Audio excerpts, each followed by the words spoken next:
चैनपुरवा उन गाँव में से था जहाँ पर अवैध शराब का बनना, पीना और बिकना तीनों चीज़ें हो रही थीं। तो सुबह शाम बहुत झगड़ा मार होता था। जैसे जो पति पीट के आते थे तो बच्चे को पत्नी को बहुत डांटते थे, बहुत मारते थे। हम लोग भी स्कूल जाते थे ना, तो वहाँ पे मतलब जो बच्चे रहते थे, हम लेवल के, तो मतलब चिढ़ाते रहते थे कि तुम्हारे गांव में ऐसा होता है, वैसा होता है, ऐसे लोग आते हैं वैसे। तो क्या करें सर, जब होता था तो सुनना पड़ता ही था, कुछ नहीं बोलते थे हम लोग। लेकिन एक टर्निंग पॉइंट आया।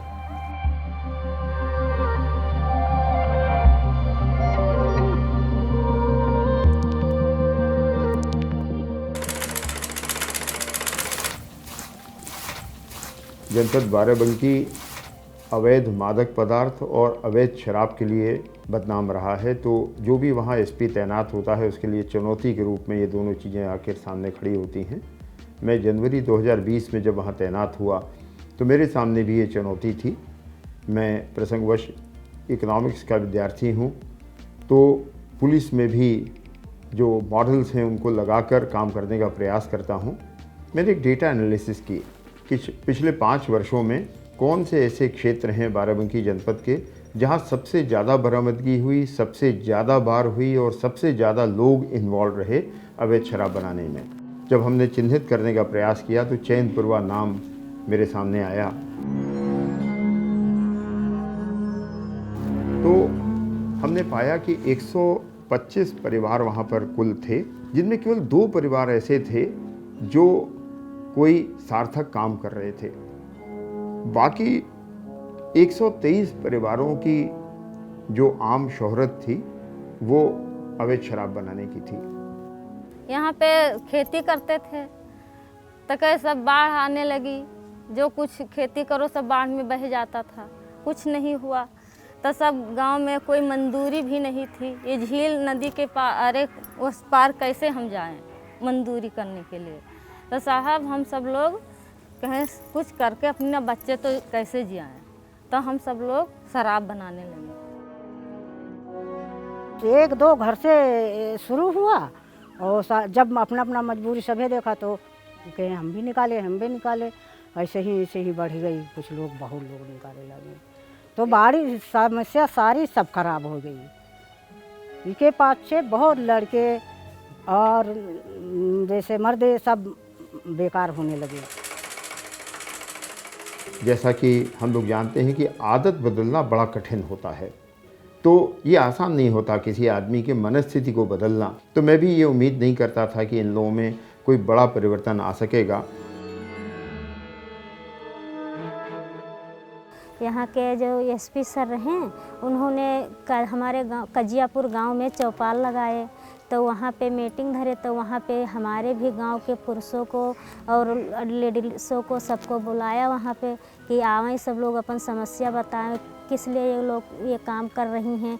तो सर हम लोग डर कर मारे नहीं गया था, लेकिन बहुत हिम्मत करें तो 2-4 लोग गए।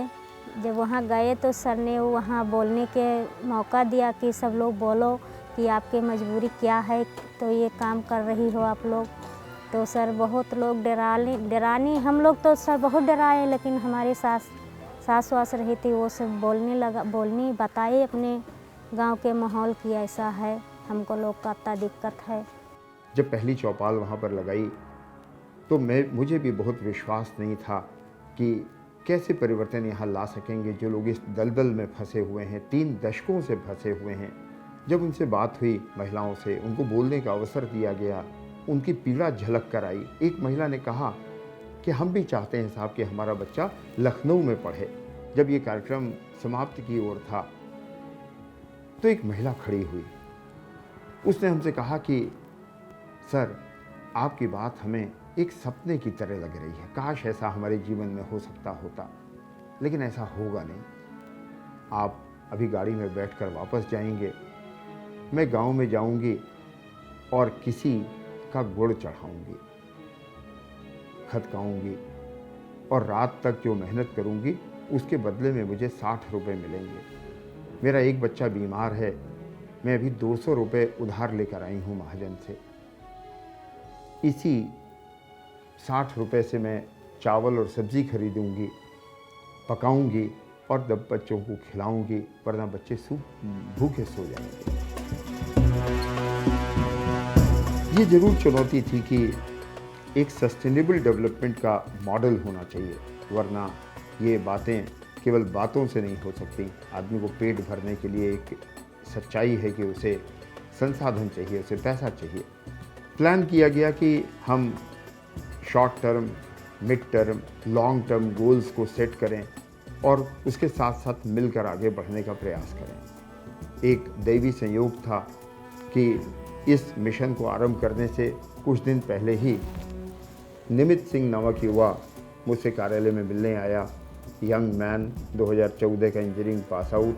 उसने अपना मधुमक्खी पालन का काम शुरू किया है। छोटी सी यूनिट डाली देवा बाराबंकी में, जहां पूरे तराई एरिया में कृषकों को मधुमक्खी पालन के लिए प्रेरित करके उनका प्रोडक्ट लेना और उसे प्रोसेस करके मार्केट में लाना। हमने उनके साथ मिलकर जो पहल शुरू की, उसमें स्थायी जो विकास है उसके लिए स्वयं सहायता समूह पंजीकृत कराए। 7 स्वयं सहायता समूह के माध्यम से लगभग 75 महिलाएं आज जुड़ी हुई हैं जो स्वरोजगार करने की दिशा में प्रयत्नशील हैं। इस तरीके से स्तर से ये चीज़ें बढ़ती गईं।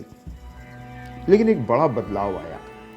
पिछले साल दीपावली को देखते हुए हम लोगों के मन में आया कि क्यों ना हम बीज वैक्स से बने हुए दिए मार्केट में लाएं, जो ये महिलाएं बनाएं। छोटी सी ट्रेनिंग ऑर्गेनाइज करें उनके लिए, और ये एक बिल्कुल डिफरेंट प्रोडक्ट होगा जो सामान्य रूप से देखने को नहीं मिलता।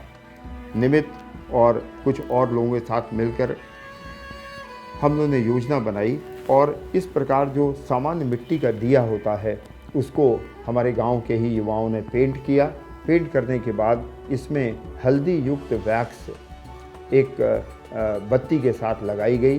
पिछले साल 1 लाख का लक्ष्य रख के हमने करीब 5.5 लाख, पौने 6 लाख दिए इसके तैयार करके मार्केट में लोगों के सहयोग से उनके घरों तक उजाला करने के लिए दीपक पहुँचे। और उसके बाद गांव में लगभग 7.5 से 8 लाख रुपए की धनराशि पहुंची। कल्पना की जा सकती है कि जिस गांव में अवैध शराब से कुछ मात्र 1000 रुपये मिला करते थे, उससे प्रत्येक परिवार को 16 से 18 हज़ार रुपये मिल गए। तो एक अद्भुत स्थिति पैदा हुई, एक आत्मविश्वास में वृद्धि हुई। उसके बाद से लगातार कुछ न कुछ काम वहाँ पर चलता रहा। नई ट्रेनिंग, नई स्किल डेवलपमेंट, लोगों का को एक्सप्लोर करना, उनको एक्सपोजर देना, ये सारा काम चलता रहा। ये जो दीपक बनाने का कार्य है, ये कोई सिंपल सा दीपक नहीं है सर। ये हम लोगों की ज़िंदगी में रोशनी लाने का ये दीपक है। जैसे दीपक जलता है वैसे हम लोगों की लाइफ में भी उजाला हो गया है सर। पहले मेहमान भी नहीं आते थे ये गांव में, कहते यहाँ पे बहुत गंदा काम होता है, पुलिस आते हैं। अरे अब तो सब कुछ बहुत अच्छा होने लगा है, सब बहुत नाम बढ़ गया है।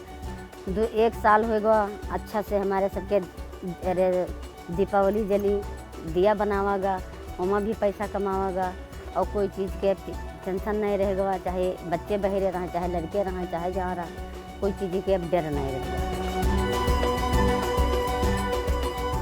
एक महिला ने बड़ी अच्छी बात की। किसी ने पूछा उससे कि तुम्हारे जीवन में क्या सबसे बड़ा परिवर्तन हुआ। शायद वो सुनना चाहते थे कि हमारे पास अब कुछ ईमानदारी की कमाई का पैसा आने लगा है। लेकिन उस महिला ने बिल्कुल इससे भिन्न उत्तर दिया।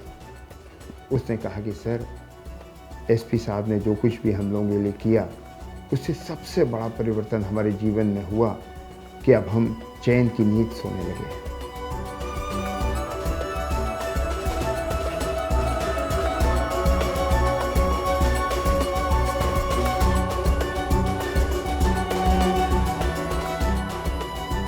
अगर आपके आसपास ऐसा कोई व्यक्ति है, आपके परिवार में, आपके मोहल्ले में, आपके स्कूल, आपके ऑफिस में, जो शराब की आदत नहीं छोड़ पा रहा हो, तो उन्हें दिखाइएगा वेबसाइट poisonswelove.org या फिर वो ईमेल करें poisonswelove@gmail.com पर।